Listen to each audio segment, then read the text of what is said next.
राधे राधे दोस्तों, आपका स्वागत है हमारे चैनल आस्था डायरी ब्लॉग में। आइए जानते हैं ब्रह्मा विष्णु और महेश में सबसे बड़ा और महान कौन है। इस बात का पता किस ऋषि ने लगाया था।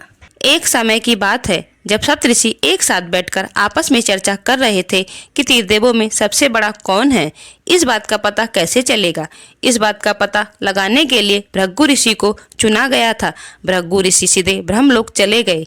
अपने पुत्र को आया देख ब्रह्मा जी को बड़ी प्रसन्नता हुई। ब्रह्मदेव ने बाहें फैलाकर उनका स्वागत करना चाहा, परंतु भृगु ऋषि ने उनकी तरफ देखा तक नहीं और सीधे जाकर उनके आसन पर बैठ गए।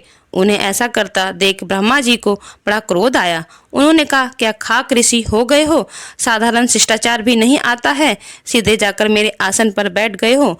तब उनकी इस बात को सुनकर भृगु ऋषि ने कहा, हो गई परीक्षा। त्रिदेवों में आप भी सबसे बड़े नहीं हैं, आप तो कुर्सी के मोही निकले। आपके आसन पर किसी का बैठना भी आपसे सहन नहीं हो सकता। वहां से निकलकर सीधे शंकर जी के पास गए। वहां पहुंचते ही शंकर जी उनका स्वागत करने लगे, परंतु भृगु ऋषि ने इस पर कोई ध्यान नहीं दिया। वे उनके सामने से होकर आगे बढ़ गए। इस बात पर शंकर जी क्रोधित होकर अपना त्रिशूल लेकर उनके पीछे दौड़े। जैसे ही शंकर जी उनके पास पहुंचे, उन्होंने तुरंत ही उनके पैर पकड़ लिए और कहा कि महाराज, हो गई परीक्षा। शंकर जी ने आश्चर्य से कहा, परीक्षा? कैसी परीक्षा? पहले क्यों नहीं बताया? तब भृगु ऋषि ने कहा, यदि पहले बता देता तो परीक्षा कैसे होती। त्रिदेवों में आप भी सबसे बड़े नहीं हैं, आप तो बड़े क्रोधी हैं।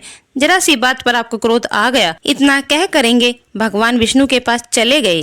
वहां पहुंचकर उन्होंने देखा भगवान विष्णु क्षीर सागर में शेषनाग की छाया पर लेटे हुए हैं। उनके पास पहुंचकर भृगु ऋषि ने सीधे उनकी छाती पर अपना पैर रखते हुए कहा, और विष्णु महाराज कैसे हैं आप? उनके द्वारा ऐसा करते ही भगवान विष्णु उठ बैठे और उनका पैर सहलाने लगे।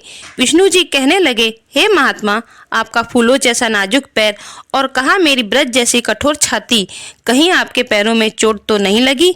उनके द्वारा ऐसा कहते ही भृगु ऋषि ने उनके पैर पकड़ लिए और रोने लगे। क्षमा मांगते हुए कहने लगे कि हो गई परीक्षा, त्रिदेव में आप ही सबसे बड़े और महान हैं। तो इस तरह भृगु ऋषि ने पता लगाया कि त्रिदेवों में भगवान विष्णु सबसे बड़े हैं। अगर आप लोगों को मेरी स्टोरी अच्छी लगी हो तो मेरी वीडियो को लाइक, कमेंट और शेयर कीजिएगा और मेरे चैनल को भी सब्सक्राइब जरूर कीजिएगा। बोले विष्णु भगवान की जय।